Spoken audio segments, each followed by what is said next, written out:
What's up, YouTube? Jake Marchand coming to you guys live from the Sun Belt, where it's always shining and you can barely look into the camera without squinting. I wanted to talk to you guys a little bit about something that's been personally the biggest drawback of owning the Michelin CrossClimate2 tires since I purchased them several months ago. And this is something that comes up in all the comments on every single video I do, whether that be the 5 problems I have with the Michelin CrossClimate2s, or whether that be with the benefits of owning them and the fantastic traction. But every time I post these videos, something that always comes up and something personally that affects me the most is the fuel efficiency. And I'm gonna go ahead and let you guys know just right off the bat that you do lose a little bit of fuel efficiency when you purchase these tires and put them on. I would assume that's over most platforms, but it's definitely something that occurred when I purchased them. And I just want to go ahead and talk to you guys a little bit and let you guys know my thoughts on this. I've been planning on doing this video for a while. I mean, probably since the first videos I started doing, because it's been such a reoccurring theme that I've written a spreadsheet out for my miles, you know, my fuel efficiency, and I've planned what I've wanted to say, but I've never really gotten around to recording it. So as you guys know, I drive a lot of miles. First time I bought my vehicle brand new in 2019 and drove 48,000 miles the first year I owned it. No, I don't drive commercially. No, I don't drive Uber. No, I'm not a delivery man. I really just travel to go see family and friends a lot, and I also like to take longer vacations. So I drive a lot. COVID will put a little bit of a damper on that, but nonetheless, I'm gonna get my 40,000 miles every single year, it seems like.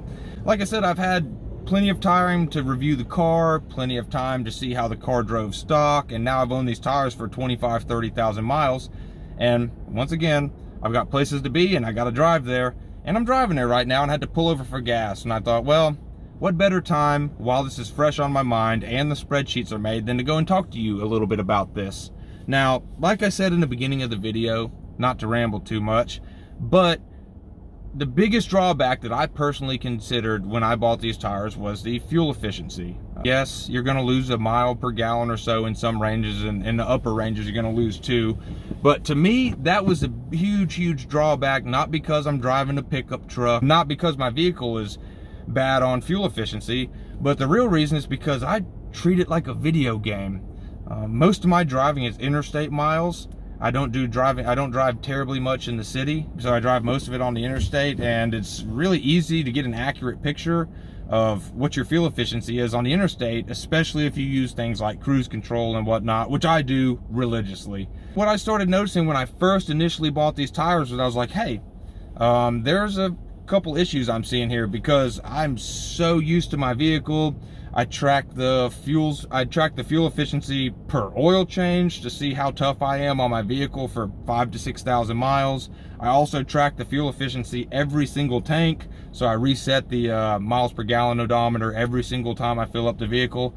And I also track the fuel efficiency religiously just on the instant odometer, the instant fuel miles per gallon gauge on there, which my vehicle has. So I get to see exactly how many miles I'm getting at 60 miles per hour, how that decreases going up or down a hill. I get to see 70 miles per hour, what the exact fuel efficiency is.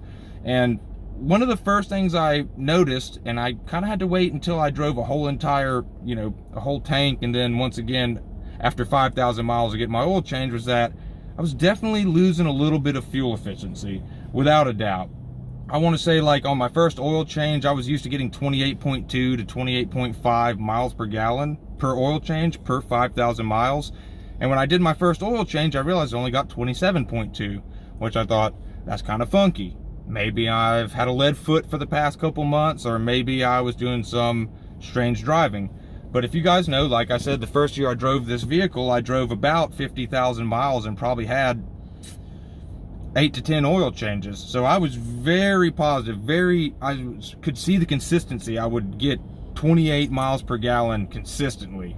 And I could confirm that, because like I said, this is like a game to me. I literally treat it like a video game, and I almost see the longevity of my vehicle, as well as the quality of my driving through my fuel miles per gallon, my fuel efficiency. And because, if if you're easier on your vehicle, you're going to get better fuel efficiency. So I've tracked it, and I've kept a strong eye, and after 2 oil changes or so, I knew without a doubt this is something that's reoccurring, and I'm definitely losing fuel efficiency.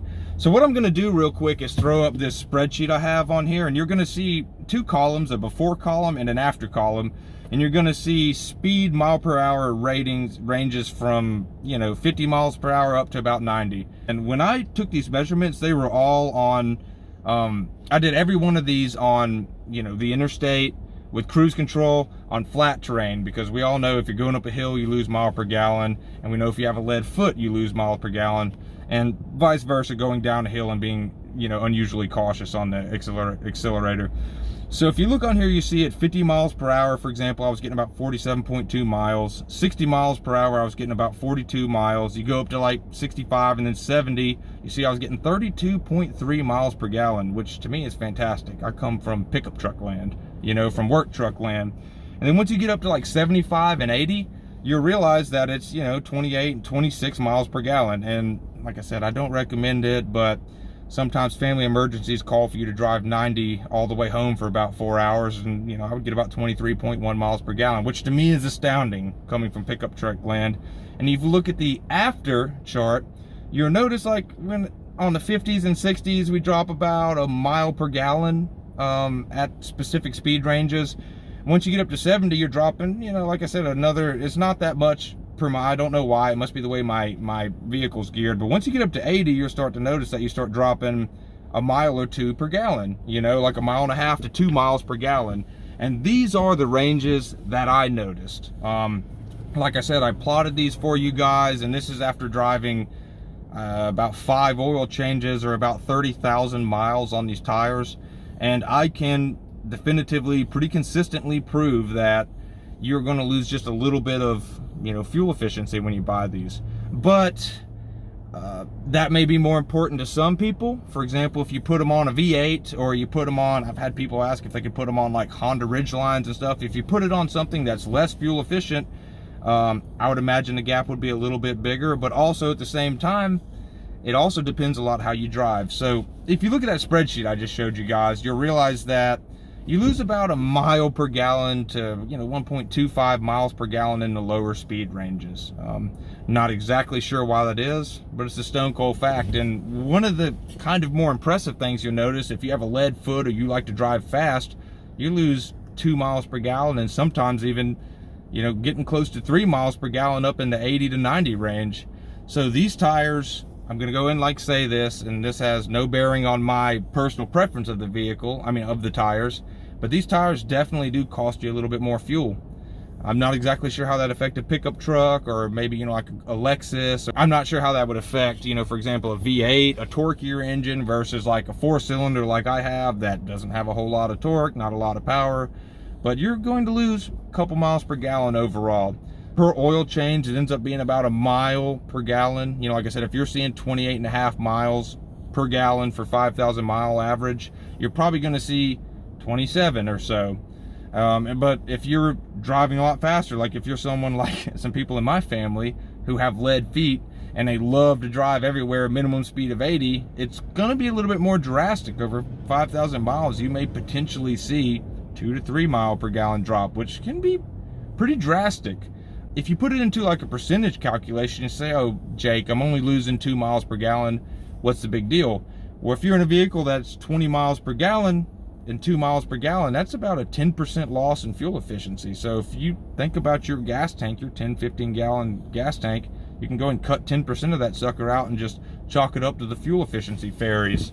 So it's one thing that you're would probably have to consider. I don't even consider it because I love the tires, and you can watch some of my other videos up here if you want to see why and all the great things I say about it. I sound like a salesman or a paid representative for Michelin. With fuel being $7 in some parts of the country and averaging out like $4.50, fuel efficiency is a huge thing on the minds of people. Even if I'm not trying to weigh the benefits versus the negatives, the pros versus the cons, because in that case I would take the safety and I would take the control and the traction that these tires provide me any day over losing a mile or 2 per gallon. But like I said, if fuel's a real big deal for you, which it is for me, it's a video game for me, I play it religiously, and it's the way I tell the health of my vehicle and my driving, then this is something you would probably have to consider. Like I said, not to beat a dead horse, but it's a little bit more drastic in the high speed ranges. I couldn't imagine why that is. Maybe that's because of rolling resistance. Maybe that's because of, I really can't imagine, you know. And maybe there's something you could do to remediate that. You know, if your vehicle says use 33 PSI on the tires, maybe you could pump it up to 38 or something, and you could try to remediate it. But if you're just gonna take off your old tires as the factory had them and put on new tires as the factory would put them on, you're gonna lose just a little bit of fuel efficiency when you purchase these. Now, I'm not trying to preach here, but once again, like I said, it's really only a mile or two per gallon. And if you are not a fast driver and you're not a dangerous driver, it could be, you know, like I said, it'd be a little bit closer to a mile, just simply because it doesn't seem to affect the fuel efficiency in a lower fuel range. Not sure why, but it doesn't seem to. Like I said, guys, these values I'm giving to you in this table, these are tested and true. They confirm what I knew per tank. I was losing a couple miles per gallon per tank, and also per oil change, you know, over longer distances. They confirm that. And these are just how my vehicle are, and it's without a doubt and arguably less miles per gallon. So I hope that helps you guys. If you have any questions, fuel efficiency has been one of the most important things people ask me about. It seems to be one of the biggest issues with the tires, and it seems to be one of the most popular questions people want to ask me. Would I purchase them again? All day, every day, you bet your life I would. Do they make me hate these tires? No, it's not drastic enough to really even affect me negatively. I think it's a fantastic trade-off for, you know, the pros and the positive aspects of the tires that they provide me. But could it affect somebody who was running a Honda CR-V that wants to save every penny they can? Yeah, it probably could. Or could it affect people who, you know, they have vehicles that only get 20 miles per gallon, not averaging, you know, 47 miles per gallon at 50 miles per hour? Of course it could. But I just want to share that with you guys and let you guys know my thoughts on it. If you have any questions, or if you want to look at that table anymore, just roll the video back a little bit, you know, and then just hit pause and you can just sit there and see what I'm looking at. But long story short, it's about a mile per gallon on the lower ranges, 50 to 60 range. 70 is my happy medium. It's a little bit over 1. And once you get up 80 and above, you're going to start seeing about a 2 mile per gallon loss, maybe even a little bit more, depending on what vehicle you are. So signing off for you guys. Let me know if you have any questions. Drop it below. I'm going to keep providing as much content of value as I can to you guys. So if you like this video, subscribe.